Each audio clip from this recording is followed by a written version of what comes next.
Hello बच्चों, इस class में हम लोग देखेंगे एनसीईआरटी मैथ क्लास 9 का एक्सरसाइज 6.1 का क्वेश्चन नंबर 4।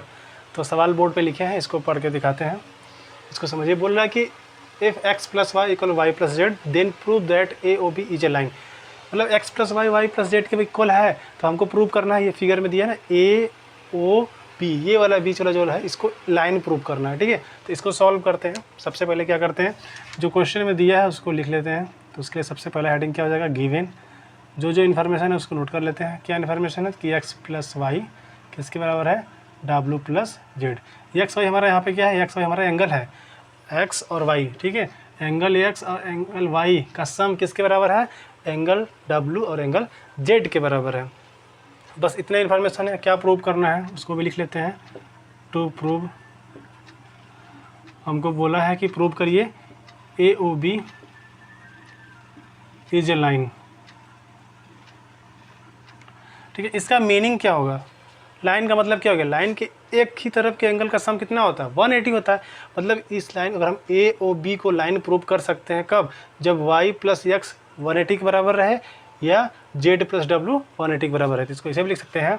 और हम एंगल x एंगल y को 180 दिखा दें, दोनों का सम अगर 180 आता है तो हमारा प्रूफ हो जाएगा कि ए ओ बी क्या है, एक लाइन है। ठीक है, हम लोग प्रूफ करते हैं इसको। फिर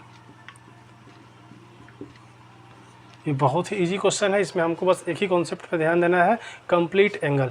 जैसे कि अगर हम यहाँ से शुरू करें, इस पॉइंट से यहाँ तक जाएंगे तो x डिग्री, फिर यहाँ से यहाँ तक जाएंगे तो y, फिर ये एंगल z, फिर ये एंगल w।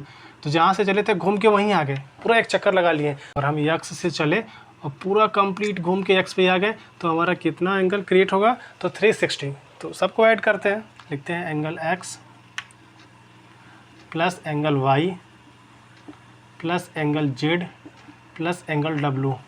सबको ऐड करेंगे तो हमारा कितना आएगा, 360 आएगा। ठीक है, कंप्लीट एंगल कितना होता है, 360 होता है। अब हमको कुछ दिया है, हमको दिया है कि x प्लस वाई किसके बराबर है, W प्लस जेड के। तो जहाँ W प्लस जेड है वहाँ x प्लस वाई लिख सकते हैं, जहाँ x प्लस वाई है वहाँ W प्लस जेड लिख सकते हैं। तो यहाँ पर W और Z ये साथ में है ना, इसके जगह पे क्या लिख सकते हैं, x प्लस वाई। तो angle x plus angle y और प्लस Z और W इन दोनों का सम है, Z और W का, इनके जगह पे क्या है, x और y। तो एंगल x और एंगल y लिख सकते हैं, कुल क्या है 360। अब क्या करेंगे, एंगल x क्या हो जाएगा, 2 एंगल x, एंगल y क्या हो जाएगा, 2 एंगल y इक्वल क्या हो जाएगा 360।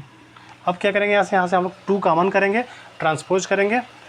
तो 2 कॉमन होगा तो क्या होगा हमारा, angle x plus angle y bracket में बचेगा हमारा, इक्वल किसके, 360 के।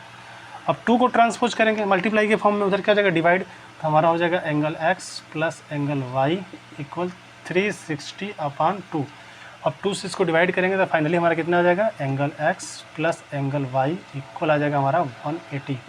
ठीक है, जब एंगल x और एंगल y का सम कितना आ गया 180, ये तो हमको प्रूव करना था कि angle x plus angle y अगर 180 है तो ए ओ बी को क्या बोल सकते हैं, एक लाइन बोल सकते हैं। ठीक है, तो हमारा ये प्रूव हो गया। लिख सकते हैं यहाँ पे लिख देते हैं therefore A O B is a line. क्यों लाइन है, क्योंकि एंगल x और एंगल y का सम कितना है, 180 है। अगर एंगल x एंगल y क्या है, एक लाइन के एक ही तरफ के एंगल है, तो इनका सम अगर 180 आता है तो ए ओ बी क्या होगा, एक लाइन होगा।